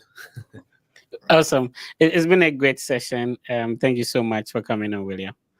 And yes, don't forget to share the links with me so that I'll be posting it and people could schedule a one-on-one sessions as well. Okay, will do. Thank you so much, Fred. All right. All right. Ben, any final words before we go? Yeah, so from today's conversation, I think I just remembered what Jesus said once in the Bible, that know the truth and the truth shall set you free. Yeah, certainly. Yeah, so please, at this point in time, I think what we need to know is the truth. Today, William has made us to understand that at age 17, he got his visa approved. He sat in a class with someone who is 50 years old. And he has also read about a documentary whereby someone who is 90 years old has also been admitted. So if you are frustrated, then it means that you didn't know the truth. And now some of this truth has been revealed. So try and set yourself free. Awesome. So try and set yourself free. Remember, the Fred Effect team has a collaboration with Argo Visa. Argo Visa is a team of ex-visa officers. Before you go for a visa interview, try and schedule a one-on-one session with Argo Visa. The link to schedule the one-on-one session is what I'm showing on the screen. And yeah, you can easily talk to them. Remember, the Fred Effect, we have the biggest content platform when it comes to studying abroad, on Facebook, YouTube, X, TikTok. And the challenge that comes with doing such a good job is that other people, sort of take advantage and download our videos, download our brand, designs to put it on other platforms so that they can be extorting money from people. Remember, the only way you can get in touch with the Fred Effect team one-on-one is via Instagram. Our Instagram account is over 22,000 family members. Is verified, and so make sure that you are not being persuaded or maybe scammed by somebody pretending to be the Fred Effect. Yeah, it's interesting that people get scammed, and then they now find the original account and they come and attack us. My brother, my sister, we are doing a great job. We've been doing this for more than half a decade, and we've been consistent over the years. There's no way we are going to scam anyone, anything like that. So please be vigilant. All our accounts, except on TikTok, are verified. So we are verified on Instagram. We are verified on YouTube. We are verified on Facebook. We are also verified on Instagram as well. X is also verified. So if you're not communicating with a verified account, you need to be careful about that. If you want to schedule a one-on-one session, please use the link I'm sharing on the screen. The Fred Effect team is the only team that assists people who want to apply for bachelor's degree. So if you schedule a one-on-one, if you're done with high school, don't only concentrate on the institutions in your home country. There are opportunities abroad for you. Talk to your parents about it. Schedule a one-on-one. Let's take it from there. Every week, the plan is to make sure that we are giving you some application fee waivers. Last week, we came out with the University of Alabama. And remember, for years, we've been making videos about this same institution. Every year in October, they waive application fee. So 3 years ago, we did a video. And then last week, we came, we told you about University of Alabama as well. So this week, we are sharing University of Delaware. Delaware is closer to Pennsylvania, is closer to New York, is closer to New Jersey, So University of Delaware is waiving an application fee, and these are for specific programs. Remember that I've already explained that to get an application fee waiver, you can decide to attend an info section or a webinar where they explain the courses, the scholarship, how they go about admissions, and you have an opportunity to ask questions as well. As an incentive to join these webinars, programs or department or universities waive application fee. So University of Delaware, and these are for specific programs. So these are for the animal and food science, applied economics and statistics, entomology and wildlife ecology, plant and soil science programs. So you need to register. I'll share the link in the description. So when you register, the session will be on Tuesday, October 28th. So you have to register now. When you click on the register to attend, they ask of your first name, if your first name is the Fred Effect, last name, email, and then you select the program you're interested in. So this webinar is for the Agriculture and Resource Economics, MS, Animal and Food Science, PhD, Animal Health, Master of Science, Animal Science, Applied Animal Science, Applied Statistics, Entomology and Wildlife, entomology, food sciences, food technology, insect and wildlife, environmental education, plant soil science, plant and soil science PhD, statistics MS, and then statistics and data science for PhD, and wildlife ecology. So if you're interested in any of these programs, University of Delaware. So when you join, you have an opportunity to ask all the questions you want to ask. How do I apply? Do I need to contact a supervisor?